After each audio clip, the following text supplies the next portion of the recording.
अस्सलाम वालेकुम नाज़रीन, मेहरान टीवी सां गॾु मां आहियां सरदार अली लाखो। सभ खां पहिरियां हिकु नज़र हेडलाइंस ते।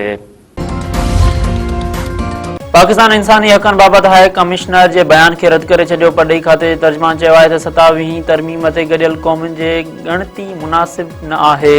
इंसानी हक़नि जो हाई कमिश्नर ख़ुदमुख्तियार फ़ैसिलनि जो एहतराम करे सियासी तहसुब ऐं ग़लत मालूमात जे बुनियाद ते तबसरनि खां पासो कयो वञे। गॾियल क़ौमुनि जे इंसानी हक़नि बाबति हाई कमिश्नर जे बयान जे रद्द अमल में परॾेही खाते जे तर्जुमान वधीक चयो आहे त बयान में पाकिस्तान जे मौक़िफ़ ऐं ज़मीनी हक़ीक़तनि खे शामिल नाहे कयो वियो। पाकिस्तान इंसानी हक़नि, आज़ादियुनि ऐं क़ानून जी हुक्मरानीअ जे तहफ़ुज़ वारे अज़म ते क़ाइमु आहे। पेशावर में AFC हेडक्वार्टर ते धमाके जी जांच में अॻु भराई। नादरा पारां हमले में मुलविज़ 3 दहशतगर्दनि अफ़गान शहरी हुजण जी सुञाणप। ज़रियनि मूजिबि हिन वक़्त ताईं 100 खां वधीक शकी माण्हुनि खां जांच मुकमल कई वई आहे। आपघाती बमबारनि जे इस्तेमाल हेठि का बि मोबाइल फ़ोन न हुई। पीपल्स पार्टी क़ाइमु थियण खे 58 साल मुकमल थी विया। अॼु पार्टी जो योम तासीस मल्हायो पियो वञे। ज़ुल्फ़िकार अली भुट्टो तरक़ी पसंद सां गॾिजी पीपल्स पार्टी जो बुनियाद विधो। अटे लटे ऐं अजय जे नारे पार्टी खे सॼे मुल्क में मक़बूल बणायो।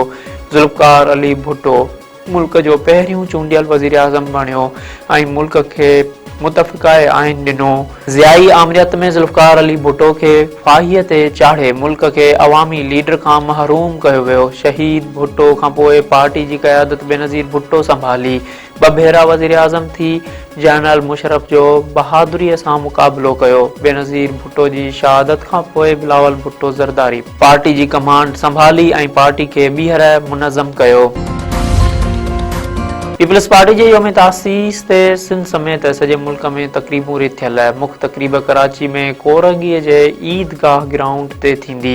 तयारियूं मुकमल। PP chairman Bilawal Bhutto Zardari video link ज़रिए तक़रीबनि खे ख़िताब कंदो। सदर पारां पार्टी जे योम तासीस ते शहीद ज़ुल्फ़िकार अली भुट्टो ऐं बेनज़ीर भुट्टो खे ख़िराज तहसीन पेश। आसिफ अली ज़रदारी पंहिंजे पैगाम में चयो आहे त पाकिस्तान पीपल्स पार्टी हमेशा जमहूरियती निज़ाम खे मुस्तहकम करण लाइ कमु कयो आहे।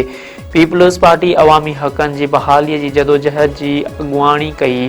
PP चेयरमैन बिलावल भुट्टो ज़रदारी चयो आहे त पीपल्स पार्टी हमेशा अवाम जे हक़नि जे ढाल बणियल रही आहे। शहीद ज़ुल्फ़िकार अली भुट्टो अवाम खे हक़ ॾियारण लाइ आवाज़ उथारियो। बेनज़ीर भुट्टो जमहूरियत लाइ बेमिसाल जदोजहद कई।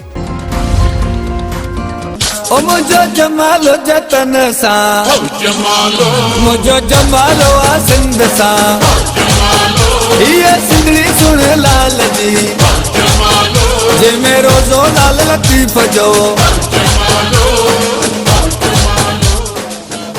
मेहरान टीवी जे सॾ ते सकाफ़त ॾिहाड़े जूं तयारियूं। शहर शहर जागरता प्रोग्राम, राग रंग जूं महफ़िलूं ऐं मच कचहरियूं।